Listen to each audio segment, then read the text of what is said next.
Assalamualaikum warahmatullahi wabarakatuh. Selamat siang, salam sejahtera untuk kita semua.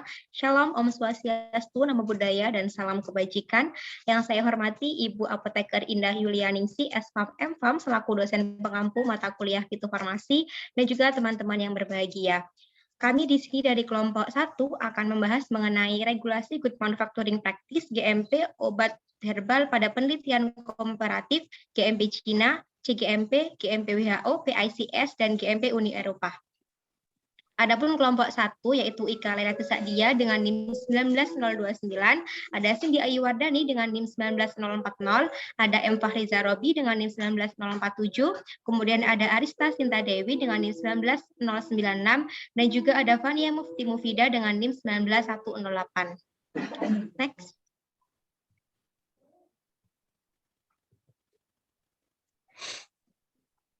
Pendahuluan.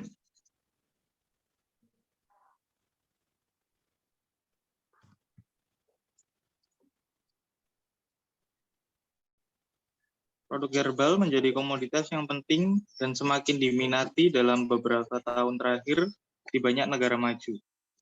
Keamanan dan kemanjuran produk herbal sangat penting ditentukan oleh kualitasnya. Sedangkan produk herbal pasti terikat dengan masalah intrinsik, yaitu risiko merugikan seperti obat konvensional lainnya.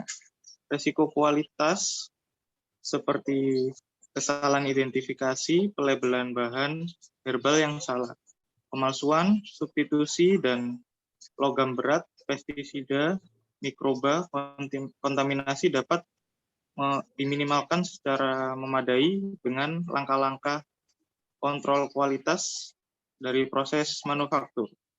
Namun penelitian sampai saat ini berfokus pada kebijakan regulasi atau regulasi produk. Persyaratan pendaftaran untuk produk herbal, perbandingan studi tentang ruang lingkup, dan persyaratan teknis dari GMP yang beda untuk produk herbal agak tidak lengkap atau kurang spesifik. Makalah ini bertujuan untuk mempelajari dan membandingkan 5 hal peraturan GMP yang diakui dengan baik untuk produk herbal dalam hal prinsip, isi, pengawasan, dan kinerja. Next.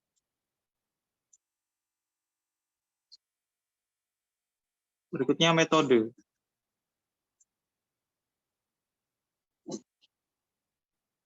Situs web pemerintah resmi, data statistik nasional, penulisan makalah otoritas, dan sejumlah database secara menyeluruh dicari untuk mendapatkan informasi. Data yang dikumpulkan diverifikasi dan disajikan ke dalam 4 kategori kriteria peraturan GMP, yaitu tujuan dan prinsip ruang lingkup, implementasi pembinaan, pengawasan, dan manajemen sertifikasi,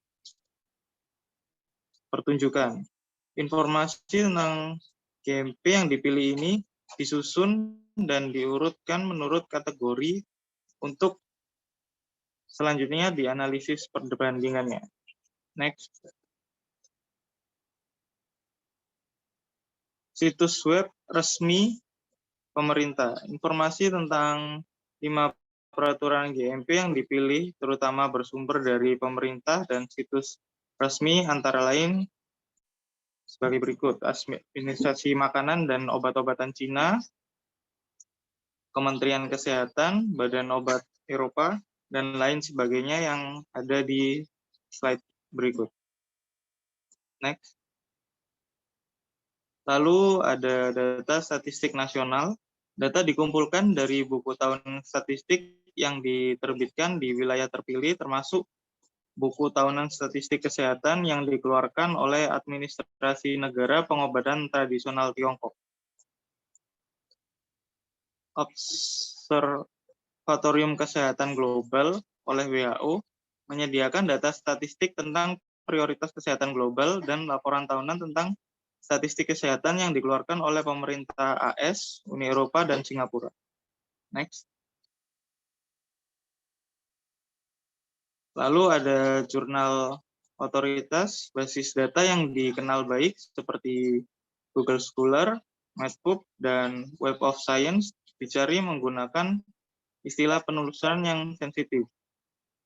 Selain itu, 2 database medis Cina yang juga dipakai untuk mencari data informasi di penelitian ini. Next.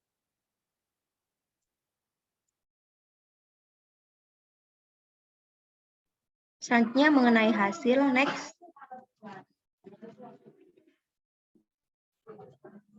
Selanjutnya mengenai ruang lingkup dan prinsip GMP. Peraturan GMP di setiap wilayah itu berbeda-beda. Terkait produk dari tanaman obat tersebut masuk ke kategori makanan, suplemen makanan, atau obat herbal tergantung dari peraturan GMP yang digunakan. Peraturan GMP pertama kali dicetuskan pada tahun 1962 di Amerika Serikat, kemudian pada tahun 1994 terdapat perubahan terkait dengan aturan suplemen makanan. Selanjutnya, pada tahun 2007, FDA mengeluarkan peraturan baru yaitu mengenai CGMP. Next.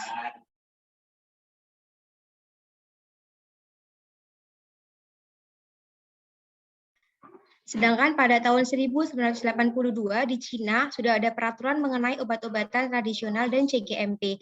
Prinsip CGMP di Cina lebih fokus pada validasi produk akhir. Kemudian pada tahun GMP ini terdapat revisi yang mengacu pada WHO tahun 96. Karena semakin banyak negara yang menetapkan standar GMP secara nasional, kemudian WHO juga menetapkan peraturan tambahan mengenai GMP dan pedoman tersebut selesai pada tahun 2005 yang kemudian pada tahun 2006 diadopsi oleh Komite Ahli WHO dengan penekanan utama pada jaminan kualitas dan sistem mutu. Pada tahun 2001, Uni Eropa mulai menyelaraskan peraturan mengenai keamanan produk herbal. Prinsip GMP ini lebih menekankan pada kualifikasi dan validasi. PICS HSA Singapura yang melakukan audit GMP rekomendasi dari WHO. PICS HSA Singapura ini menggunakan nama obat hak milik Cina dan fokus utama GMP ini yaitu pada pengendalian mutu bahan awal, penyimpanan dan pengolahan produk obat herbal. Next. Ini merupakan tabel dari 5 GMP yaitu GMP Cina, GMP WHO, GMP Uni Eropa, CGMP, dan PICS Singapura. Yang mana pada GMP ini memiliki isi yang hampir sama yaitu mengenai personal bangunan dan peralatan, dokumentasi, produksi, kontrol kualitas, kontrak pembuatan, dan analisis, keluhan, penarikan kembali produk, dan self-impression. Next.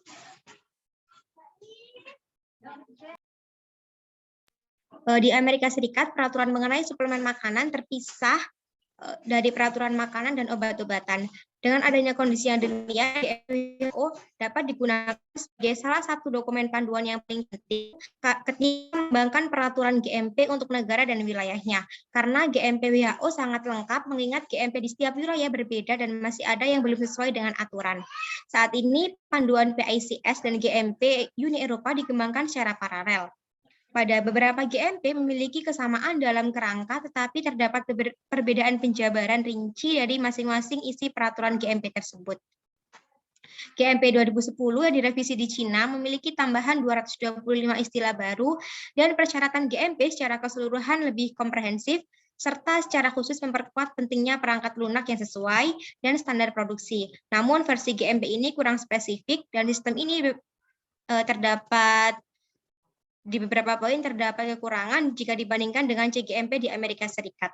Next.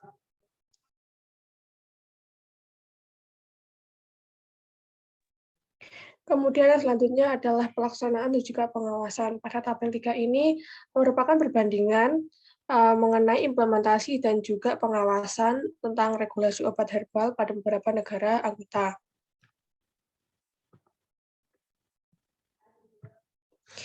Dalam tabel itu tercantum mengenai WHO dan juga Uni Eropa yang memberikan dukungan teknis kepada negara-negara anggota berupa bantuan untuk mengembangkan dan juga menerapkan GMP.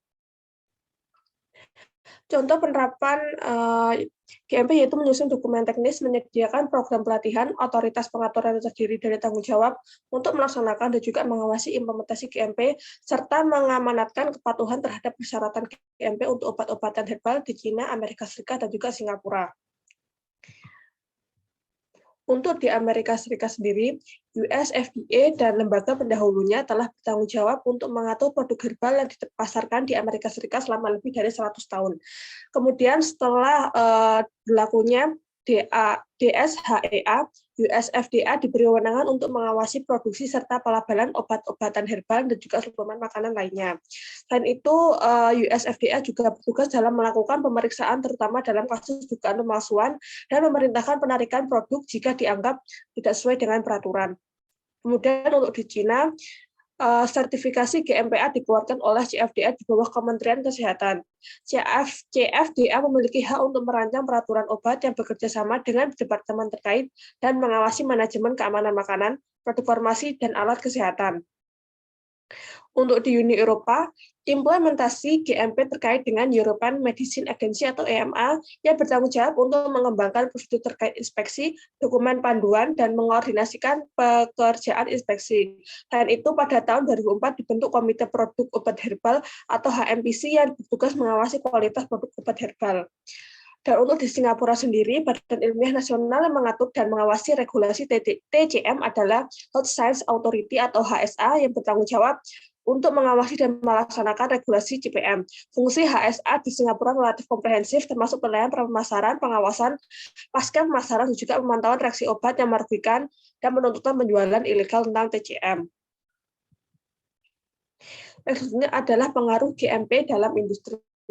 Penerapan GMP herbal ini memiliki kaitannya yang erat dengan jumlah produsen herbal dan juga kognisi pengawasannya. Hubungan ini dapat digunakan sebagai indikator untuk membandingkan kinerja 5 GMP dalam beberapa penelitian yang dilakukan. Pada gambar satu ini menunjukkan perubahan kuantitas manufaktur TCM dari tahun 2003 hingga 2011. Jadi peningkatan yang stabil dari tahun 2003 hingga 2010. Namun setelah terjadinya revisi peraturan GMP pada tahun 2010 terjadi penurunan pada tahun 2011. Kemudian pada gambar 2 ini merupakan jumlah negara anggota yang berkembang pesat di mana telah mengembangkan kebijakan dan juga peraturan terkait dengan GMP. Sejak DSHEA didirikan pada tahun 1994, industri suplemen makanan telah berkembang pesat dengan jumlah produk suplemen makanan di pasar melonjak dari 4.000 hingga 75.000 pada tahun 2008. Untuk gambar 3 ini merupakan jumlah CPM yang tercantum dalam HSA. Tidak ada perubahan signifikan jumlah akumulasi CPM selama periode 12 tahun terakhir, hanya dengan penambahan CPM sebesar 678. Sedangkan gambar 4 merupakan jumlah inspeksi yang dilakukan setelah permintaan EMA antara tahun 1999 sampai dengan 2009. Berdasarkan pada peraturan baru yang ketat, produk baru yang diperbarui memiliki instruksi yang tepat dan juga lebih terperinci. Dalam aspek lain, tanggung jawab untuk melaksanakan inspeksi GMP terletak pada otoritas pengawasan negara-negara anggota. Meskipun ada beberapa fluktuasi pada gambar 4 ini, pemeriksaan GMP di Uni Eropa meningkat dengan kecepatan yang stabil. Selanjutnya adalah pembahasan. Persyaratan peraturan GMP yang mengatur produksi, distribusi, dan pasokan obat non-herbal adalah penentu penting untuk izin edar. Hasil pemantauan dan penegakan GMP di tiap negara berbeda, tergantung pada tingkat penerimaan produk, persepsi tentang nilai dan resikonya, dan kelayakan GMP. Meskipun berbeda, terjadi perkembangan pergeseran fokus yang umum, yaitu perluasan dari validasi kualitas produk akhir untuk pemantauan ketat seluruh proses manufaktur, menekankan pada pentingnya sistem kontrol proses, lalu juga perubahan cenderung ke arah keamanan produk dan manajemen risiko dan memastikan kualitas demi keselamatan konsumen. Pedoman GMP harus dipertimbangkan sebagai persyaratan minimal untuk izin edar produk dan pengadaan. WHO GMP yang terutama digunakan di negara berkembang pernah menjadi dasar pedoman GMP nasional di banyak negara maju. PICS memberlakukan manufaktur yang lebih ketat dan persyaratan higienis di seluruh produk manufaktur. UGMP mirip dengan PICS PICS di cara rincian pengendalian risiko dan validasi proses yang ditentukan. Zona GMP memiliki beberapa kelemahan dalam deskripsi rinci tentang persyaratan terutama yang berkaitan dengan obat paten Cina. CGMP untuk suplemen makanan di Amerika Serikat memungkinkan beberapa fleksibilitas dalam desain dan implementasi kontrol kualitas. Dalam industri, CGMP umumnya dianggap sebagai persyaratan minimal. Di Amerika Serikat, pelaksanaan CGMP dalam industri suplemen makanan relatif fleksibel, sedangkan WHO GMP dan PICS dapat membatasi pengoperasian GMP, tetapi membantu untuk pelaksanaan peraturan yang seragam.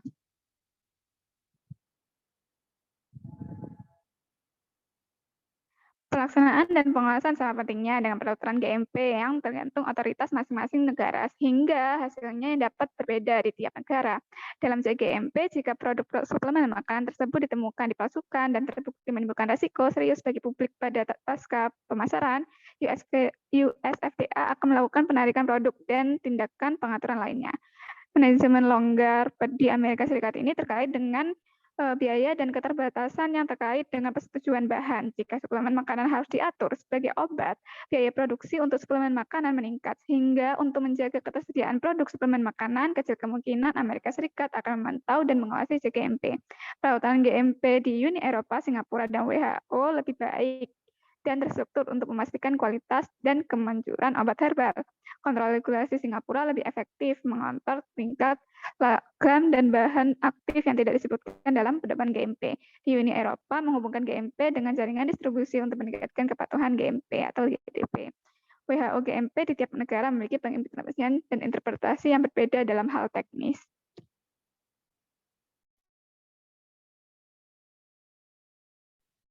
Selanjutnya yaitu pengaruh GMP pada industri. Pengaruh GMP pada industri berhubungan dengan jaminan kualitas obat-obatan herbal. Upaya untuk menilai signifikansi dan konsekuensi dari implementasi GMP yang dilakukan yaitu berdasarkan pengaruhnya pada industri, jumlah produk yang disetujui untuk izin edar, jumlah produsen, dan kesadaran umum tentang pentingnya kepatuhan GMP. Di Cina, penerapan GMP belum menghasilkan dampak yang baik pada pertumbuhan industri obat tradisional jangka panjang, karena terjadi penurunan jumlah produsen yang diakibatkan oleh adanya tekanan sumber daya, dan tekanan keuangan yang diperlukan untuk penerapan dan peningkatan standar GMP. Di Amerika Serikat, penerapan CGMP belum mencapai tujuan standarisasi mutu dan keamanan produk jadi. Hal ini terjadi karena banyaknya desakan untuk memastikan variasi dan ketersediaan produk oleh masyarakat dan kurangnya anggaran untuk mendukung regulasi ketat dari suplemen makanan sehingga menghambat kinerja CGMP di Amerika Serikat. Next. Batasan dan rekomendasi GMP. Keuntungan dari 5 peraturan GMP yang utama diantaranya yaitu GMP yang canggih, yang diformulasikan oleh regulator GMP internasional seperti PICS atau WHO, penerapan secara luas dari GMP untuk mengatur hampir semua bentuk produk herbal, dan penggunaan manajemen risiko yang ekstensif dari sistem mutu berdasarkan prinsip-prinsip GMP terkini. EU GMP perlu menambahkan teknik pengukuran yang lebih spesifik untuk mendukung evaluasi data ilmiah yang tersedia pada produk herbal, untuk mendorong lebih banyak produk herbal terdaftar di bawah standar GMP yang ketat saat ini. WHO merupakan tempat proses konsultasi untuk mengajukan saran agar tercipta harmonisasi dengan badan pengatur lainnya. Definisi untuk obat-obatan herbal, suplemen makanan, atau produk obat herbal harus didiskusikan, disepakati, dan diimplementasikan, dan kegiatan GMP harus menggunakan standar yang sama di seluruh dunia, seperti regulasi sistem mutu, klasifikasi ruang bersih, dan lain-lain. Next. Kesimpulan, regulasi GMP terkait obat herbal menjadi sangat penting seiring dengan berkembangnya pasar global, dari verifikasi produk akhir hingga kontrol kualitas dan manajemen risiko dari seluruh proses manufaktur. Perkembangan dari 5 peraturan utama GMP mengarahkan ke arah global yang sangat dibutuhkan harmonisasi. Namun, tingkat implementasi yang berbeda dari standar GMP mempengaruhi keseluruhan praktik dan pengaruh tindakan regulasi dan industri. Next.